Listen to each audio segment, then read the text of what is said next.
आंखों में अरमान लिया, मंजिल को अपना मान लिया, अब मुश्किल क्या आसान क्या, अब ठान लिया तो ठान लिया। अब ठान लिया है कि अपने माँ बाप का सपना पूरा करना है। अब ठान लिया है कि 2024 के अंतर्गत क्या है, नौकरी लेकर के मानेंगे। अब ठान लिया है घर के हालात को बदल कर मानेंगे। मेरे प्यारे बच्चों, कह दीजिए 2024 की जितनी भी एग्जाम उनसे कि मिट जाऊं तेरी धमक से, मैं वो साज नहीं, और छोड़ दूं डर के मैदान, मैं वो बाज नहीं। हेलो दोस्तों, मैं बच्चन पांडे आप सभी का हमारे channel Rajasthan study IQ GK में आप सभी का स्वागत करता हूं। मेरे प्यारे बच्चों, हम आपके लिए जो राजस्थान GK की जो कंप्लीट थ्योरी कवर कराने का जो मिशन लिया था, जो हमने आपको एक विश्वास दिलाया था, जो आपके लिए जो हम कार्य कर रहे हैं कंप्लीट थ्योरी कवर कराने का यूट्यूब के इतिहास में पहली बार, उसकी हमने 2 क्लासें आपके लिए अपलोड कर चुके हैं। जिसके अंतर्गत हमने हिस्ट्री का एक टॉपिक जिसका नाम है सभ्यताएं, सभ्यताओं के अंतर्गत से हमने कालीबंगा सभ्यता को फर्स्ट क्लास में डिस्कस कर चुके हैं। सेकंड क्लास में हमने बैराट सभ्यता जयपुर को कंप्लीट कर चुके हैं। आज हम उससे आगे के जो क्लास हैं सभ्यता हैं उनके बारे में हम डिटेल से चर्चा करेंगे। मेरे प्यारे बच्चों, जिन बच्चों ने हमारे चैनल को अभी तक सब्सक्राइब नहीं किया है वो सब्सक्राइब कीजिए और वीडियो को ज़्यादा से ज़्यादा शेयर कीजिए ताकि आप जैसे भाइयों की क्या है मदद हो सके। अब सबका होगा कामयाबी पर हक, राजा का बेटा राजा नहीं बनेगा, अब जो योग्य होगा वही राजा बनेगा। चलिए दोस्तों, आज का हम सेशन स्टार्ट करते हैं। तो हमने अभी तक जो 2 सभ्यताएं पढ़ी हैं, तो आज हमारी जो तीसरी सभ्यता रहने वाली है जिसके बारे में हम चर्चा करेंगे, वह सभ्यता कौन सी है। तो तीसरे नंबर की जो सभ्यता रहने वाली है, तो तीसरे नंबर की सभ्यता कौन सी पढ़ने वाले हैं, हम पढ़ने वाले हैं गणेश्वर सभ्यता। कौन सी सभ्यता पढ़ने वाले हैं, गणेश्वर जो सभ्यता है, इसके बारे में हम डिटेल से चर्चा करेंगे। गणेश्वर सभ्यता, यह जो गणेश्वर सभ्यता है, यह सभ्यता किस जिले के अंतर्गत पाई जाती है। तो गणेश्वर सभ्यता है, यह पाई जाती है किस जिले के अंतर्गत। तो इसको जो हमसे जिला पूछ ले तो यह पाई जाती है किसके, नीम का थाना। और नीम का जो थाना है, यह जो जगह पड़ती है, जो कहाँ पर पड़ती है, तो ये पड़ती है सीकर के अंतर्गत। कहाँ पड़ती है, नीम का थाना कहाँ पर है ये जगह, तो ये हो जाएगी सीकर। तो नीम का थाना जो सीकर है, सीकर जो जिला है उसके अंतर्गत एक जगह पड़ती है, शहर है नीम का थाना, उसके अंतर्गत गणेश्वर सभ्यता का क्या है, विकास हुआ था। ठीक है, तो जिला पूछे तो सीकर और नीम का थाना एक पर्टिकुलर जगह है, वहां पर गणेश्वर सभ्यता का क्या हुआ था, विकास हुआ था। जो ये गणेश्वर सभ्यता है, यह जो सीकर के अंतर्गत स्थित है, और सीकर के आपसे कई बार है इसका जो नाम पूछ लिया जाता है, जो सीकर का क्या है, सीकर का प्राचीन नाम। तो सीकर का प्राचीन नाम, तो सीकर का जो प्राचीन नाम है, इसे प्राचीन समय में क्या नाम से जाना जाता था, तो इसे जाना जाता था किस नाम से, एक सेकंड रुकेंगे, तो इसे जाना जाता था किस नाम से, वीर भान का बास। किस नाम से जाना जाता, वीर भान का बास के नाम से जाना जाता था। किस जगह को, सीकर को। तो सीकर जिले का जो प्राचीन नाम आपसे पूछे तो वो हो जाएगा वीर भान का बास। क्या नाम है, वीर भान का बास है। और नीम का थाना सीकर के अंदर स्थित है। कौन सी सभ्यता, गणेश्वर सभ्यता। इसके अलावा आपसे इसके जो उपनाम पूछे जा सकते हैं, क्या पूछे जा सकते हैं गणेश्वर सभ्यता के, क्या उपनाम। तो उपनाम है गणेश्वर सभ्यता के, वो हो जाएंगे कौन कौन से। तो जो पहला उपनाम है गणेश्वर सभ्यता का वो है कौन सा, ताम्रवत, ताम्रजन्नी। कौन हो जाएगा, ताम्रजन्नी। तो गणेश्वर सभ्यता का जो पहला आपसे उपनाम पूछा जाएगा कि गणेश्वर सभ्यता का उपनाम कौन सा है, तो एक हो जाएगा ताम्रजन्नी। कौन सा हो जाएगा, ताम्रजन्नी। दूसरा हो जाएगा, इसका नाम ताम्रजन्नी कैसे पड़ा वो भी आपको बताएंगे। तो ताम्रजन्नी। दूसरा जो नाम हो जाएगा ताम्र संचयी संस्कृति। क्या हो जाएगा, ताम्र संचयी संस्कृति। ताम्र संचयी जो संस्कृति है ये हो जाएगा इसका दूसरा नाम। तो गणेश्वर सभ्यता का एक नाम है ताम्रजन्नी, दूसरा हो जाएगा ताम्र संचयी संस्कृति। और एक और नाम और मिलता है आपके एग्जामों में, कई बार पूछे भी जा चुके हैं ये, उसका नाम है पुरातत्व का पुष्कर। क्या कहा जाता है, पुरातत्व का क्या कहा जाता है, पुष्कर कहा जाता है। तो पुरातत्व का पुष्कर भी किस नाम का है, तो वो हो जाएगा किसका, गणेश्वर सभ्यता का नाम हो जाएगा। तो आपके लिए इसके जो उपनाम हैं वो हो जाएंगे ताम्रजन्नी, ताम्र संचय संस्कृति और पुरातत्व का पुष्कर। तो ताम्रजन्नी है, इसका नाम ताम्रजन्नी क्यों पड़ा है, क्योंकि जो गणेश्वर सभ्यता थी इसके अंतर्गत से उस समय किसी भी धातु के अवशेष की जानकारी नहीं मिलती है। लोहा तो उस समय था ही नहीं, तो एक तावा धातु है, इसका जो उत्पादन हुआ था, इसके जो अवशेष मिलते हैं वो किससे मिलते हैं? गणेशर सभ्यता से। और तांबे का क्या किया जाता था? तांबे का बर्तन बनाने के लिए और किसी भी काम करने के लिए तांबे धातु का उपयोग किया जाता था। तो तांबे से क्या है, इसके जो बर्तन मिले हैं कौन कौन से? ये तो तांबे के औजार मिले हैं, बछड़ी, भाले, फरसे, छेनी टाइप से, यहाँ से अंदर से। इसके अलावा जो दैनिक जीवन में उपयोगी सामग्री हैं, खाना पीना बनाने के लिए जो सामग्री हैं वो भी तांबे की मिली हैं। इससे जो क्या पता चलता है कि यह ताम्रकालीन सभ्यता थी। ताम्रकालीन क्या थी? सभ्यता। तो तांबे की जानकारी मिलती है इस सभ्यता से, इसलिए इसे ताम्रजन्य, मतलब ताम्र का जन्म हुआ था वो किस सभ्यता से हुआ था? गणेशर सभ्यता से। ताम्र संचयी, तो ताम्र का जो भंडार मिले हैं तांबे के, कौन सभ्यता के अंदर मिले हैं? ताम्र गणेशर सभ्यता के अंदर। इसके अंदर पुरातत्व का पुष्कर भी कहा जाता है। इसके अलावा जो हमें यहाँ से जो गणेशर जो सभ्यता है, यह किस नदी के किनारे बसी हुई है? आपको बताया था कि कोई भी सभ्यता हो वो किसी ना किसी नदी के किनारे पर जरूर बसी गई है। तो यह जो कौन सी गणेशर सभ्यता है, यह किस नदी के किनारे बसी हुई है? तो ये हो जाएगी कांतली। कौन सी हो जाएगी? कांतली जो नदी है इसके किनारे पर बसी है कौन सी? गणेशर सभ्यता। जो कांती जो नदी है उसके किनारे कौन बसी है? गणेशर सभ्यता बसी है। इसका जो गणेशर सभ्यता का जो खोज है, तो इसकी जो क्या है खोज, और ये खोज कब की गई थी? गणेशर सभ्यता की। तो गणेशर सभ्यता की खोज की गई थी 1967 से लेके 68 ईस्वी के बीच में। कब की गई थी?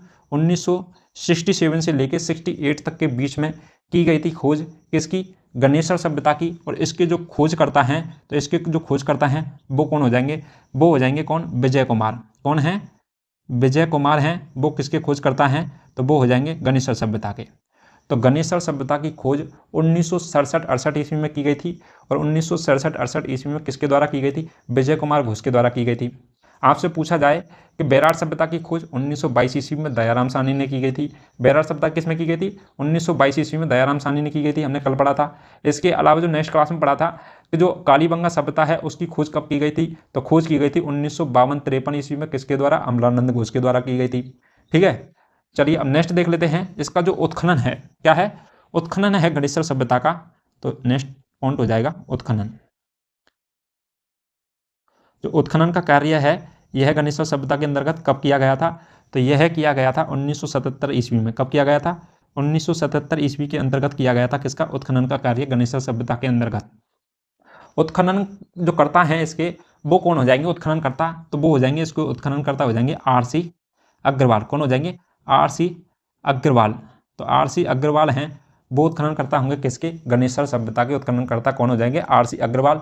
आरसी अग्रवाल आपको शॉर्ट में ना दे, कभी कभी इसका पूरा नाम भी लिख देता है, तो वो हो जाएगा रतन चंद्र। कौन हो जाएगा? रतन चंद्र अग्रवाल। तो रतन चंद्र अग्रवाल हो जाएगा किसका नाम? आरसी अग्रवाल का नाम। तो आरसी अग्रवाल, रतन चंद्र अग्रवाल हैं, ये क्या हैं? गणेशर सभ्यता के उत्खननकर्ता हैं।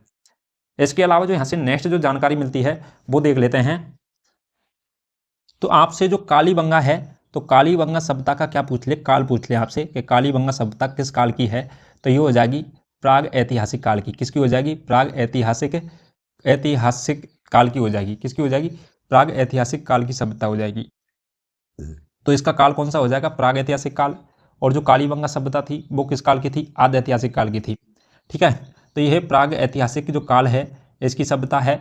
इसके अंतर्गत जो गणेशर सभ्यता है इसके अंतर्गत क्या है? तांबे की जो क्या है जननी है, ताम्र संचय संस्कृति है इसके नाम। और इसी वजह से यहाँ पे क्या है? दैनिक जीवन के उपयोग के जो बर्तन थे वो भी तांबे के थे, और तांबे के क्या है? औजार मिलते हैं। इसलिए इसको क्या कहा गया है? इस सभ्यता को कहा गया है ताम्रकालीन सभ्यता। क्या कहा गया है? ताम्रकालीन। क्या कहा गया है? ताम्रकालीन सभ्यता भी कहा जाता है। किसको? गणेशर सभ्यता को ताम्रकालीन सभ्यता भी कहा जाता है, गणेशर सभ्यता को। तो किस काल की है? प्राग ऐतिहासिक काल की सभ्यता है गणेशर सभ्यता। ताम्रकालीन सभ्यता है गणेशर सभ्यता। ठीक है, इसके अलावा जो गणेशर सभ्यता का जो समय है, तो समय के लिए हमने एक पद्धति बताई थी, C14 पद्धति। यह क्या करती है? C14 पद्धति के द्वारा क्या किया जाता है? इससे अपन को किसी भी वस्तु की, इमारत की, जो भी कोई चीज़ें होती हैं उनकी हम उसकी आयु निकाल सकते हैं कितने वर्ष पुरानी है। तो उसके लिए C14 कार्बन डेटिंग पद्धति के यूज में ली जाती है। जो गणेशर सभ्यता का जो इसका काल है, जो किस समय की है, तो ये मानी जाती है 2800 BC के, क्या मानी जाती है? लगभग मानी जाती है कि यह 2800 BC के लगभग की सभ्यता है। तो 2800 BC के लगभग की जो सभ्यता है, इस हिसाब से यह लगभग कितने वर्ष पुरानी होगी? तो अतः हम ये से कह सकते हैं कि अतः यह है जो कितने वर्ष पुरानी है? 5000 वर्ष पुरानी सभ्यता है। क्या है? 5000 वर्ष पुरानी सभ्यता है। क्योंकि यह 2800 के लगभग की सभ्यता मानी जाती है, इसलिए अतः हम ये कह सकते हैं कि यह लगभग कितने वर्ष पुरानी है, 5000 वर्ष पुरानी सभ्यता है। तो गणेशर सभ्यता का जो समय पूछेगा आपसे तो 2820 ही आएगा ऑप्शन में, और लगभग अपन कितना बोल सकते हैं, 5000 वर्ष पुरानी सभ्यता है। ठीक है। इसके अलावा जो गणेशर सभ्यता से हमें और किस चीज़ के साक्ष्य मिलते हैं, तो गणेशर सभ्यता से हमें साक्ष्य मिलते हैं यहाँ से, तो गणेशर सभ्यता से, गणेशर से हमें क्या मिलते हैं, दैनिक जीवन के, किसके, दैनिक जीवन के क्या हैं, उपयोगी बर्तन हैं, दैनिक जीवन के उपयोगी तांबे के क्या मिले हैं, बर्तन मिले हैं। तो रोज दिनचर्या की जो रोजाना काम आने जो वाले जो बर्तन हैं, जैसे खाना बनाने के बर्तन हो जाएंगे, इसके अलावा अपन को जो पानी भरने के बर्तन आते हैं, खाना रखने के बर्तन आते हैं, जो अपन जो औजार काम में लेते हैं कार्य करने के लिए, कृषि कार्य करने के लिए, तो ये क्या होंगे, दैनिक उपयोग के तांबे के क्या हो जाएंगे, बर्तन मिले हैं। इसके अलावा तांबे के बर्तनों के अलावा क्या मिले यहाँ से, तो तांबे के क्या मिले हैं, औजार मिले हैं। क्या मिले हैं, तांबे के औजार मिले हैं यहाँ से, और तांबे के औजारों के अलावा क्या मिले हैं, हथियार मिले हैं। तो तांबे के औजार और तांबे के हथियार मिले हैं किससे, गणेशर सभ्यता के अंतर्गत से। तो ये तांबे के औजार हथियार कैसे कैसे होते थे उनको देख लेते हैं। तो आपने एक नाम सुना होगा बची, क्या होता है, बची कुड़ाली के जैसी आती है बची, जो भी यहाँ से कहाँ से मिलते हैं, एक मिलता है भाले, और ये भी कहाँ से मिलते हैं, तो गणेशर सभ्यता के अंतर्गत से मिले हैं। इसके अलावा फरसे होते हैं, तो फरसे होते हैं, ये भी कहाँ से मिले हैं, गणेशर सभ्यता के अंतर्गत से मिले हैं। फरसा होता है, उसकी आकृति कैसी होती है, तो उसकी जो आकृति है वो इस प्रकार से होती है, करीब कुछ ऐसी, एक डंडे में लगी रहती है। ठीक है, ये होता है फरसा। परशुराम का हमने नाम सुना होगा ना, तो उसके जो हाथ में रहता था वो रहता था फरसा। तो इसकी भी जानकारी मिलती है कहाँ से, गणेशर सभ्यता के अंतर्गत से। इसके अलावा हमें मिलती है छेनी, तो किसकी मिलती है, छेनी की जानकारी मिलती है कहाँ से, गणेशर सभ्यता से। इसके अलावा यहाँ से हमें जानकारी मिली है किसकी, सुई की, तो सुई है वो गणेशर सभ्यता के अंतर्गत की पाई गई हैं। इसके अलावा बाणाग्र होता है, क्या होता है, बाणाग्र होता है। तो बाणाग्र जो होता है वो क्या होता है, बाण के आगे जो नुकीला जो भाग होता है उसे क्या कहते हैं, हम बाणाग्र कहते हैं। इसके अलावा जो मछली पकड़ने के जो कांटे हैं, क्या मिले हैं, मछली पकड़ने के क्या मिले हैं, कांटे मिले हैं। तो मछली पकड़ने के लिए जो कांटे यूज में लिए जाते थे, नदी के किनारे रहते थे, उस समय भोजन की व्यवस्था इतनी थी नहीं, कृषि कार्य बहुत कम होते थे उस समय, इसलिए वहाँ पे क्या है, नदियों के किनारे रहते थे, तो मछली जीवों का क्या करते थे, भोजन, इसलिए यहाँ से क्या है, मछली पकड़ने के कांटे मिले हैं। इसके अलावा यहाँ से मिलती है जो जानकारी मिलती है वो मिलती है स्वास्तिक चिन्ह की। स्वास्तिक जो चिन्ह है उसकी जानकारी मिलती है कहाँ से, गणेशर सभ्यता के अंतर्गत। ये जो सांती का चिन्ह होता है उसे ही क्या कहते हैं अपन, स्वास्तिक चिन्ह कहते हैं। तो इसकी भी जानकारी कहाँ से मिलती है, गणेशर सभ्यता से मिलती है। तथा यहाँ से जो पत्थर से बने क्या है, मकान और बांध मिले हैं, तो क्या मिले हैं, पत्थर से बने मकान मिले हैं। तो अपन देख लेते हैं, पत्थर से बने मकान मिले हैं।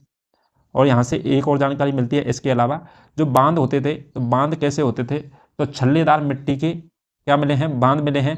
पत्थर से बने मकान और बांध मिले हैं। इसके अलावा हमें यहाँ से क्या जानकारी मिलती है, तो वो मिलती है क्या, छल्लेदार मिट्टी के बर्तन। तो छल्लेदार मिट्टी के जो बर्तन मिलते हैं वो भी कहाँ से मिलते हैं, गणेशर सभ्यता के अंदर मिलते हैं मिट्टी के बर्तन। तो आदि की हमें क्या मिलती है, जानकारी मिलती है। तो अपन से गणेशर सभ्यता है, इसके अंतर्गत से दैनिक जीवन के उपयोग के जो तांबे के बर्तन मिले हैं, तांबे के औजार हथियार मिले हैं, जैसे बची, भाले, फरसे, छेनी, सुई, बाणाग्र, मछली पकड़ने के कांटे, क्या होता है, मछली पकड़ने का जो कांटा होता है वो। इसके अलावा स्वास्तिक चिन्ह की जानकारी मिलती है। और यहाँ से मिले हैं पत्थर से बने मकान और बांधों की भी क्या मिलती है, यहाँ से जानकारी मिलती है। इसके अलावा हमें यहाँ से मिलती है, तो वो मिलती है छल्लेदार क्या मिले हैं, मिट्टी के बर्तन मिले हैं। तो छल्लेदार मिट्टी के बर्तन भी किस सभ्यता से मिले हैं, तो बैराट सभ्यता के अंतर्गत से मिले हैं। किस, बैराट ने गणेशर सभ्यता के अंतर्गत से मिले हैं।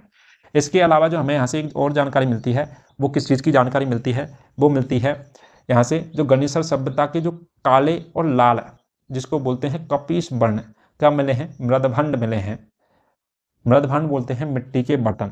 तो मिट्टी के जो बर्तन मिले हैं यहाँ से, और किस चीज़ के मिले हैं, वो मिले हैं गणेशर से, जो गणेशर सभ्यता है यहाँ से काले और लाल, कौन से, काले व जो लाल हैं, लाल रंग के और काले रंग के क्या मिले हैं, इनको बोलते हैं कपीस वर्णी, क्या बोलते हैं, कपीस वर्णी क्या मिले हैं, गणेशर सभ्यता से काले और लाल और कपीस वर्णीय क्या मिले हैं, तो वो मिले हैं मृदभंड। क्या मिले हैं, मृदभांड मिले हैं, जिसे मृदभांड का मतलब होता है यहाँ पर क्या होता है, मिट्टी के बर्तन। क्या मिले हैं, मिट्टी के जो बर्तन हैं उनको बोलते हैं मृदभांड। क्या बोलते हैं, मृदभांड बोलते हैं किसको, मिट्टी के बर्तन को। तो गणेशर सभ्यता से काले व लाल रंग के जो कपीस वर्णीय मृदभांड मिले हैं। और इन मृदभांडों पर क्या बनी होती थी, तो इन मृदभांडों पर बनी होती थी क्या, अर्धचंद्राकार रेखाएं बनी होती थी। क्या बनी होती थी, एक सेकंड रुकनी। तो यहाँ पर अपन को जो क्या मिलते हैं, इसके अलावा यहाँ पर मिलती है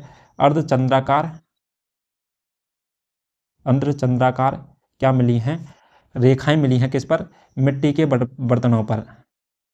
तो ये जो गणेशर सभ्यता से काले और लाल रंग के जो कपीस वर्णीय मृदभांड मिले हैं, मिट्टी के बर्तन मिले हैं, इन पर क्या मिलती हैं, अर्धचंद्राकार बनी हुई रेखाएं मिली हैं। क्या बनी हैं, अर्धचंद्राकार रेखाएं होती हैं। इस प्रकार होता है चंद आधा चंदे की जैसी रेखाएं मिली हैं।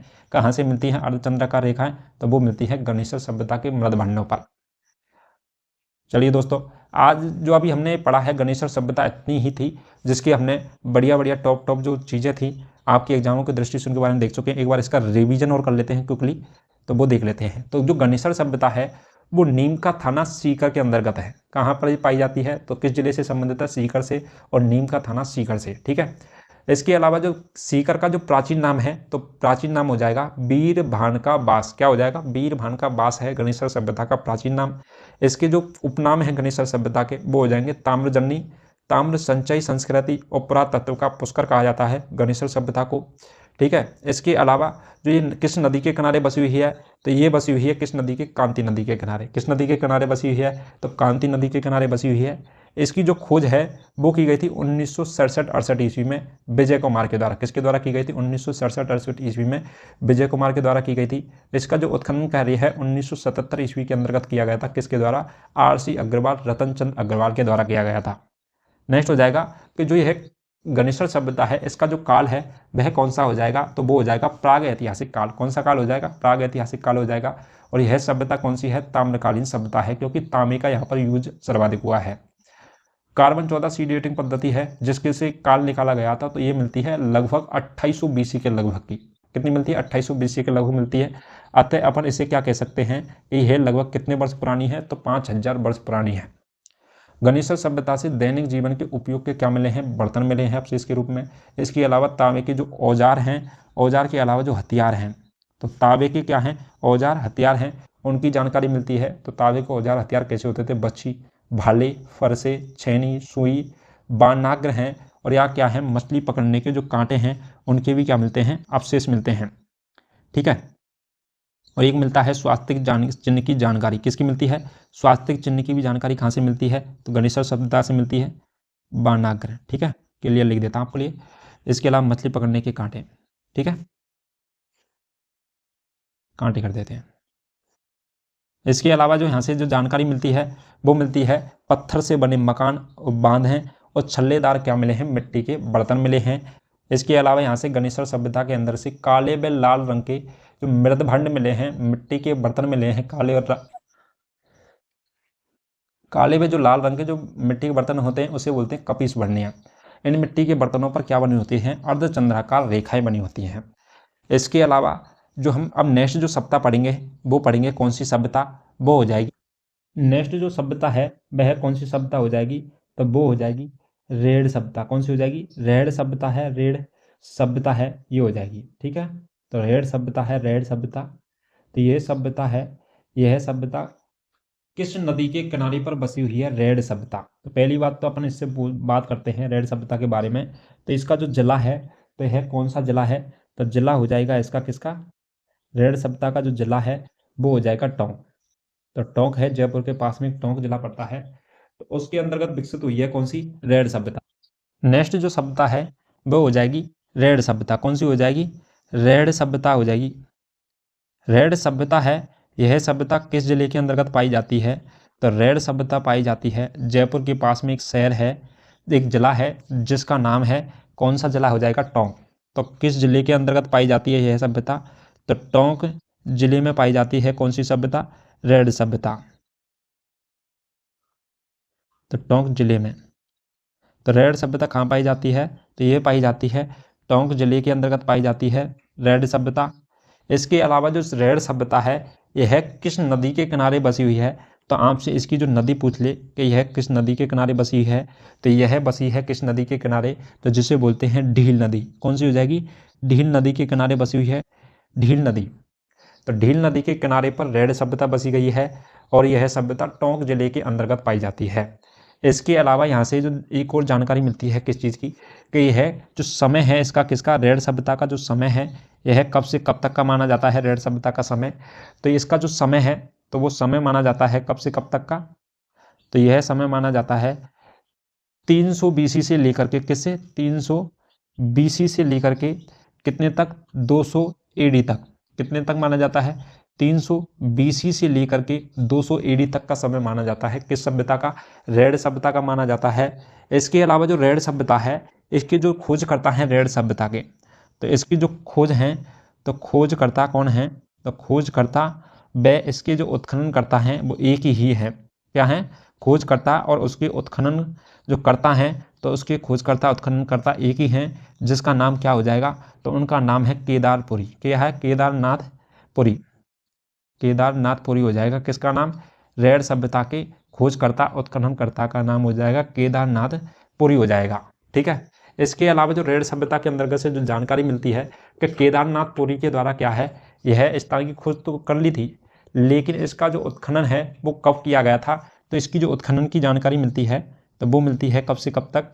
तो KN पुरी बोलते हैं इसको। किसको? केदारनाथपुरी की जगह आपको इसका शॉर्ट में भी नाम मिल सकता है KN पुरी। तो KN पुरी ने कब की गई थी इसकी खोज उत्खनन कार्य? तो 1938 ईस्वी से लेकर के और 40 ईस्वी तक। कब से कब तक किया गया था? 1938 ईस्वी से लेके और 1940 ईस्वी के मध्य में रेड सभ्यता का क्या है, क्या किया गया था? उत्खनन किया गया था। तो KN पुरी ने 1938 ईस्वी से लेकर के 1940 ईस्वी के मध्य में तो किसका? रेड सभ्यता है और जो कहाँ पाई जाती है?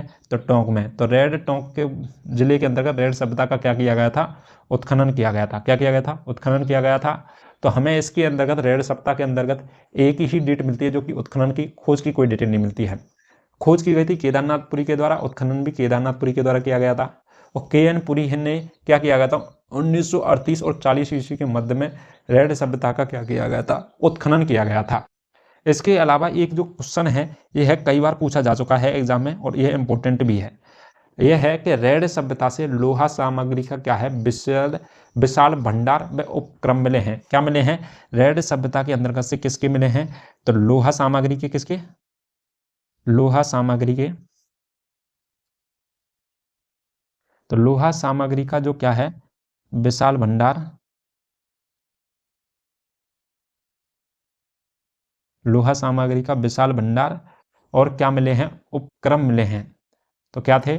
उपक्रम थे, संयंत्र थे उस समय के, किसके? लोहा सामग्री के। तो लोहा सामग्री किसके काल में आई थी? तो वो आई थी रेड सभ्यता के इस टाइम में थी। लोहा सामग्री, लोहा धातु है, रेड सभ्यता के अंदर मिलती है 300 BC से लेकर 200 AD तक के बीच में।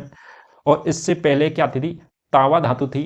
तो तांबा धातु है, ताम्रकालीन माना जाता है। किस सभ्यता को माना जाता है ताम्रकालीन सभ्यता? तो वो माना जाता है गणेशर सभ्यता को, जिसके अंतर्गत तांबे के बर्तनों का यूज किया जाता था गणेशर सभ्यता के अंतर्गत। और लोहे सामग्री या लोहे धातु का उपयोग कब से किया जाने लगा था? रेड सभ्यता के अंतर्गत किया जाने लगा था। इसके अलावा जो यहाँ से जो जानकारी मिलती है वो मिलती है, तो इसके जो लोहा का उपयोग किया जाता था किसके अंतर्गत? गणेशर सभ्यता के अंतर्गत। इसलिए इसे प्राचीन भारत का टाटा नगर कहा गया है। किसको कहा गया है? टोंक जिला है, रेड सभ्यता को क्या कहा गया है? इसलिए इसे क्या किया गया है? प्राचीन भारत का टाटा नगर। प्राचीन भारत का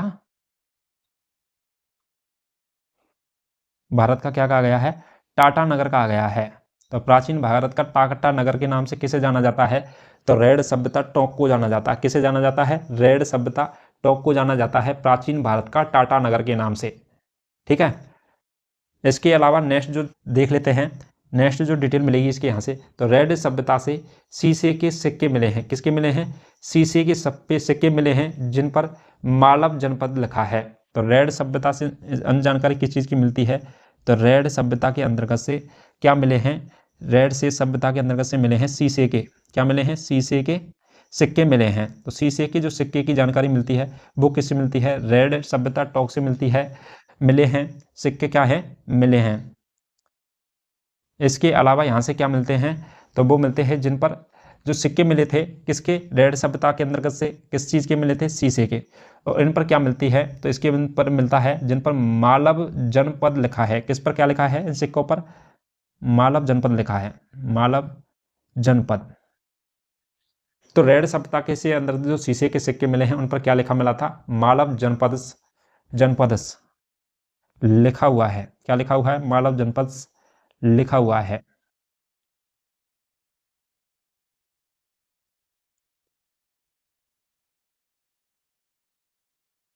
लिखा हुआ है।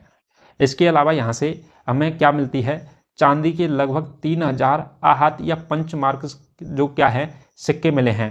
तो ये पंचमार्क जो आहत सिक्के हैं, इसके जो सबसे बड़ा जो भंडार माना जाता है एशिया का, वो किसको माना जाता है, बैराट रेड सभ्यता को माना जाता है। किसको माना जाता है, रेड सभ्यता को क्या माना जाता है कि एशिया का आहत सिक्कों का जो सबसे बड़ा भंडार मिला है वो किस सभ्यता के अंतर्गत से मिला है, आहत सिक्कों का भंडार तो रेड सभ्यता के अंतर्गत से मिला है। और यहाँ से क्या मिले हैं, चांदी के लगभग 300 आहत पंचमार्क सिक्के मिले हैं। तो किस चीज़ की जानकारी मिलती है यहाँ से, तो वो मिलती है रेड सभ्यता से चांदी के, किसके, चांदी के लगभग 3000, कितने, 3000 आहत या फिर इसे बोलते हैं पंचमार्क। तो पंचमार्क क्या है, जैसे रुपया होता है इसलिए ऐसे ही होते हैं पंचमार्क की मुद्रा है जो चांदी के लगभग 3000 आहत या फिर इसे बोलते हैं पंचमार्क क्या मिले हैं यहाँ से, तो वो मिले हैं सिक्के। क्या मिले हैं, सिक्के मिले हैं, जो कि एशिया का सबसे आहत सिक्कों का सबसे बड़ा जो भंडार है वो कहाँ, किस सभ्यता के अंतर्गत से मिला है, तो रेड सभ्यता के अंतर्गत से मिला। क्या मिला है, एशिया का आहत या फिर इसे बोलते हैं पंचमार्क। तो आहत या पंचमार्क के जो सिक्के हैं, तो सिक्कों का जो क्या मिला है, सिक्के का क्या मिला है, सबसे बड़ा भंडार। तो सिक्कों का सबसे बड़ा भंडार है वह कहाँ से मिला है, तो वो मिला है रेड सभ्यता के अंतर्गत से मिला है।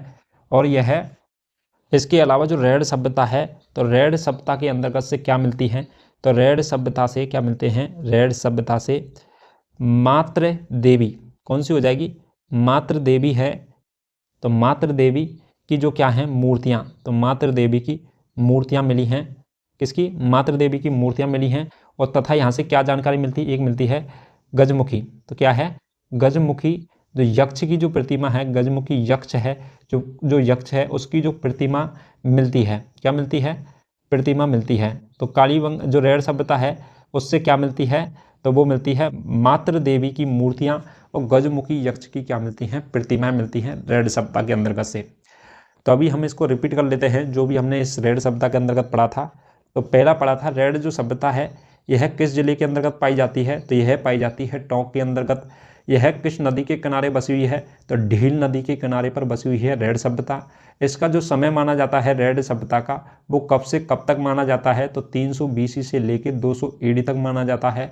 इसके जो खोजकर्ता और उत्खननकर्ता एक ही हुए हैं रेड सभ्यता के, वो हैं केदारनाथपुरी, जिसको हम शॉर्ट में KN पुरी भी कहते हैं। तो और KN पुरी ने 1938 ईस्वी से लेकर 1940 ईस्वी के मध्य में रेड सभ्यता टोंक के अंतर्गत क्या किया गया था, रेड का उत्खनन कार्य किया गया था। इसके अलावा लोहे सामग्री का जो विशाल भंडार या उपक्रम है वो कहाँ से मिलता है, तो वो मिलता है रेड सभ्यता के अंतर्गत से। इसलिए इसे प्राचीन भारत का टाटा नगर कहा जाता है। जो टाटा कंपनी है यह किसकी है, लोहे और स्टील की जो कंपनी है, लोहे की सर्वाधिक टाटा का लोहा बिकता है, सरिया देखा होगा आपने टाटा का, तो इस वजह से इसको तुलना की गई है। तो टाटा नगर कहा गया है किसको, रेड सभ्यता को, टोंक को। ठीक है, नेक्स्ट देख लेते हैं कि जो रेड से क्या मिले हैं, शीशे के सिक्के मिले हैं। क्या मिले हैं, शीशे के सिक्के मिले हैं। और इन शीशों के सिक्कों पर क्या लिखा है, मालव जनपदस लिखा हुआ है। क्या लिखा हुआ है, मालव जनपदस लिखा हुआ है। किस पर, शीशे के सिक्कों पर लिखा हुआ है मालव जनपदस। इसके अलावा यहाँ से क्या जानकारी मिलती है, चांदी के क्या मिले हैं, सिक्के मिले हैं। और वो चांदी के सिक्के हैं, चांदी के जो सिक्के हैं ये कितने, 3000 आहत या पंचमार्क सिक्के हैं। चांदी के लगभग कितने, 3000 आहत या पंचमार्क सिक्के हैं। इसलिए यहाँ से कहाँ से मिले हैं, रेड सभ्यता से मिले हैं। इसलिए जो एशिया की आहत या पंचमार्क सिक्कों का जो सबसे बड़ा भंडार मिला है, तो वह कहाँ से मिला है, तो रेड सभ्यता के अंतर्गत से मिला है। ठीक है, इसके अलावा जो रेड सभ्यता है, इसके अंतर्गत से हमें किस चीज़ की जानकारी मिलती है? तो मातृ देवी की मूर्तियाँ मिलती हैं और गजमुखी यक्ष की क्या है? प्रतिमा मिलती है। तो गजमुखी यक्ष की क्या है? प्रतिमा मिलती है। किससे? रेड सभ्यता के अंतर्गत से। चलिए दोस्तों, आज हमने 2 सभ्यताओं को कवर कर चुके हैं। एक तो हो गई है रेड सभ्यता, एक हो गई है गणेशर सभ्यता। चलिए दोस्तों, हमने पहली क्लास के अंतर्गत तो पढ़ा था वो थी कालीबंगा सभ्यता, दूसरी के अंतर्गत बेरार सभ्यता, और आज हमने 2 पढ़ी थी गणेशर सभ्यता और रेड सभ्यता।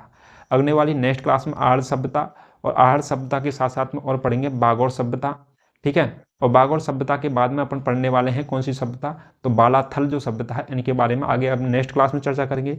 चलिए दोस्तों, जिन बच्चों ने पिछले वीडियो नहीं देखे तो ज़रूर देखिए।